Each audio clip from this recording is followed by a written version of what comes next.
Welcome back to STL Live. I'm Sarah Thompson, and here with me is Philip Boehm and Linda Kennedy of the Upstream Theatre, and we're talking about your production of the Glass Menagerie, which is currently going on through May 15th, correct? That is right. So this is already out right now. You're performing it, and it's also part of the Tennessee Williams Festival, St. Louis. And I mean, we're going to bring this back to the St. Louis theme because the Glass Menagerie does take place in St. Louis. That's right. So, I mean, how is that doing a play based on characters that once slightly lived in St. Louis, based in St. Louis? It's very interesting just in terms of the text, because outside of St. Louis, when this play is done, the text says there's a reference to the jewel box, and then there's a description of the jewel box. Well, we don't need the description of the jewel box in our production because everybody knows what it is.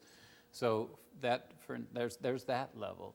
And then there is the concretization of place in the minds of the audience. And then there are, what you have to ask, when this play is done in other countries, in other languages, and it is done very often in other countries and languages, it's done by people who have no connection to St. Louis, and yet it travels.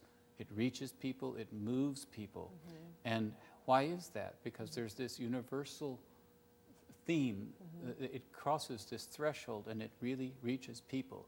So now if we go back into St. Louis, and where I think a lot of audiences are accustomed to seeing it done in a way that it's almost maybe a museum piece, maybe there's a little fear of treading on hallowed ground. But that very perspective, if we can nudge with our framing it a different perspective, then maybe it lingers with us in a different way. Maybe we touch things in a slightly different way, and that would be a good thing. Well, let's talk about framing it, because I think what I love about the performing arts is you go see something in a theater and you're seeing the final product, but there's obviously months and weeks of preparation and rehearsal. So when you sit down... I wish there were months. Or sometimes maybe weeks less.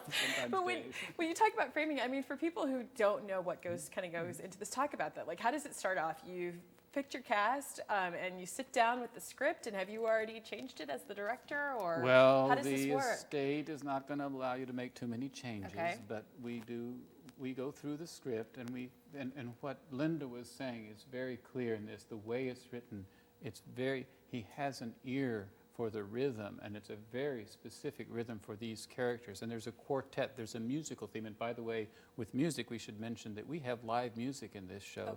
Joe Dreyer is playing piano, and it underscores sometimes, and sometimes it is part of the world of the play. And I think that adds such a depth to this piece. And I don't know how it is for you acting. Are you aware of it, or? Most of the time, I'm not aware. When I'm off stage and I can see what it does, especially in Act 2, how it flavors that. You sort of have the inside world that's going on, but you're aware that there's something going on someplace else as well. No, that's interesting. And I mean, Linda, you've done so many plays, so many performances here in St. Louis, and we were talking about this in the previous segment with Joe. Is there sort of a cognizance of a St. Louis audience in your mind when you're on stage? Does that actually ever cross your mind, like, oh, I know this audience? Are you aware of that, or is it just blocked out as a performer? It doesn't even really come to mind. I don't block out the audience. I think storytelling sort of has helped me to be able to connect to the audience. The audience is my fourth wall. I mean, I don't purposely sit and look in somebody's eyes, but you become my fourth wall. I'm not going to ignore the fact that you're there. I know that there are people who will always come and see theater. They just love it. And then there are people who are new to it, both men and women. And so we always feel as artists, once we have you, we have you. I see. It's just like me going to watch sports. Once you take me, you got me. Yeah, you're there. You're fully there. So people should come out and see it? Definitely come out and see it. And allow yourself to be swept into the world that they're creating on stage. It's a wonderful creation The by world these and- actors. And Minds of Tennessee Williams. Yeah. So we've got the information there for you on the screen. It's the Glass Menagerie, April 29th through May 15th at the Kranzberg Arts Center. For tickets and for more information, go to upstreamtheatre.org. And thank you both again for being Thank here. you so much for having us. Thank you. All right, well, stay with us. There's more STL Live coming up right after this.